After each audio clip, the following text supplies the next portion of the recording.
metodologia do nosso projeto consiste em um trabalho teórico no qual se explica sobre as drogas psicotrópicas e como elas agem no nosso corpo. Iremos utilizar resultados que se basearam em diversas pesquisas na internet. Drogas psicotrópicas.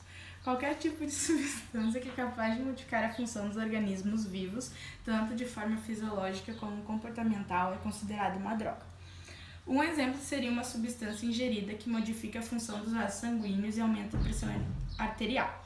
Outro exemplo é uma substância que faz os neurônios ficarem mais ativos, modificando sua função e, como consequência, deixa a pessoa mais acordada, que se caracteriza como mudança comportamental. O primeiro tipo de droga psicotrópica é daquelas que diminuem a atividade cerebral, deixando a pessoa mais desligada e relaxada, e por isso é chamada de depressora da atividade do sistema nervoso central. O segundo tipo é o tipo das drogas que aumentam a atividade cerebral, deixando a pessoa mais ligada e ativa, e por isso é chamada de estimulantes da atividade do sistema nervoso central.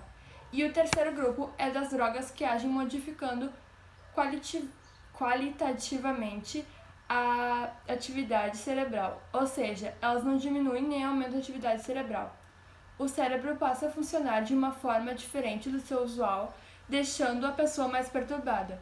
E por isso, esse grupo recebe o nome de perturbadores da atividade do sistema nervoso. Agora a gente vai citar o exemplo das drogas depressoras. O álcool é uma das drogas depressoras do CNC.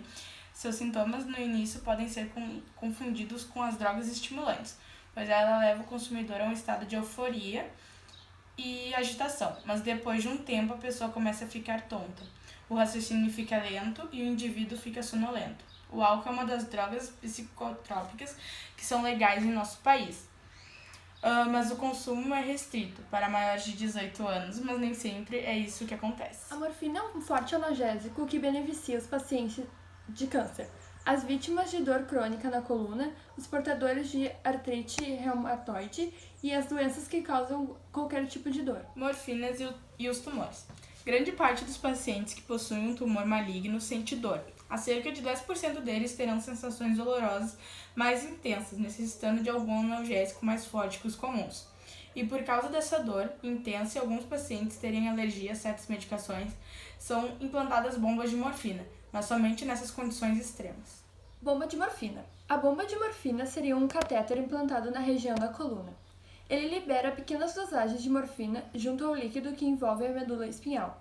O catéter é ligado a um reservatório implantado abaixo da pele, ao lado esquerdo da região abdominal. Drogas perturbadoras do sistema nervoso central. Um exemplo delas é a maconha, que provoca fenômenos psíquicos como alucinações e delírios. Alguns derivados da maconha causam efeitos terapêuticos. Algumas pessoas com uso acabam ficando em um estado de euforia, já outras de calmaria. LSD-25.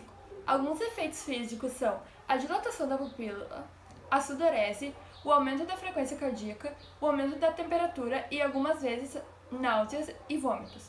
Seus efeitos dependem muito da dose e o ambiente que a pessoa tá. O cogumelo é muito usado em rituais, principalmente no México, onde se popularizou, e muitos lugares sendo sagrado. Seus efeitos físicos é praticamente igual ao do LSD-25, mas não causa abstinência e nem dependência. O haxixe é extraído da folha da cannabis sativa, que é a mesma da maconha, e é usada em fumo por cachimbos, e seus principais efeitos são a boca seca, o aumento do apetite, o aumento da libido, o sorriso involuntário, a perda de interesse nos estudos ou trabalho, as náuseas, dores de cabeça, euforia, sensação de relaxamento, queda da tensão arterial, noção de tempo e espaço alterada, aumento da frequência cardíaca e prejuízo da memória recente. A maconha ainda não é legalizada no Brasil, mas algumas pessoas a utilizam como uma autorização do governo para utilizarem ela de forma medicinal, fazendo óleos derivados da cannabis que ajudam a diminuir as crises de epilepsia. Já existem ONGs que têm estufas específicas para a plantação de maconha.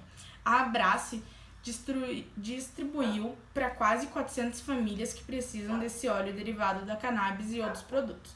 Também existem laboratórios europeus que fabricam remédios derivados da cannabis e que vão começar a ser vendidos em farmácia do Brasil. A cannabis também está sendo estudada pela Unicamp, que pretende fabricar um remédio à base dela, mas as faculdades também se preocupam por causa da maconha que vem do tráfico, pois existem muitas coisas que podem e são misturadas nela. O óleo produzido à base da maconha não tem um método universal para ser feito, mas a Anvisa pretende mudar isso até o final do ano, e assim o avanço dos estudos sobre a cannabis vão poder evoluir. A cocaína é um alcaloide encontrado numa planta e também conhecida como coca.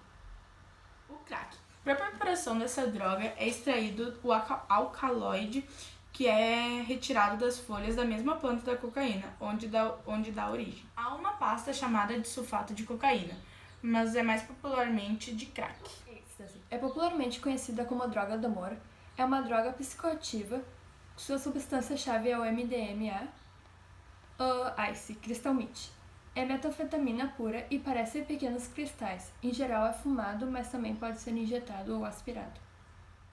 O tabaco e nicotina. Existem 4.720 substâncias tóxicas e contém de 60 cancerígenos e os principais são nicotina, benzopireno, nitrosaminas, substâncias radioativas, agrotóxicos, solventes, metais pesados, níquel e arsênico, amônia, formol e monóxido de carbono. Cafeína é derivada das xantinas e é encontrada nos grãos de cafés, folha de chá e de mate, nas sementes de cacau e em várias partes do Guaraná. –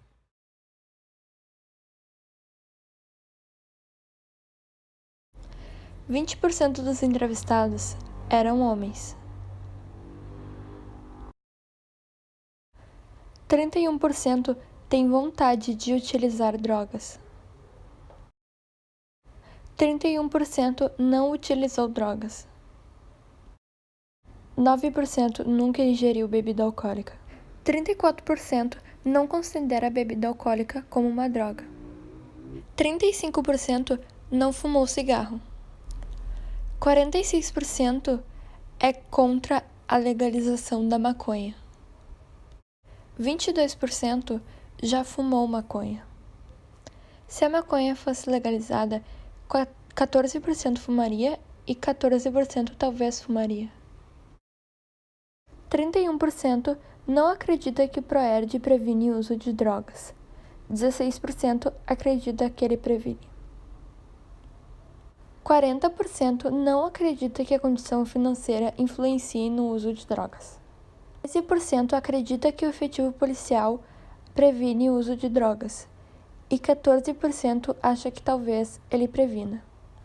21% acredita que os casos de overdose fazem as pessoas repensarem sobre o uso de drogas. E 27% não acredita nisso.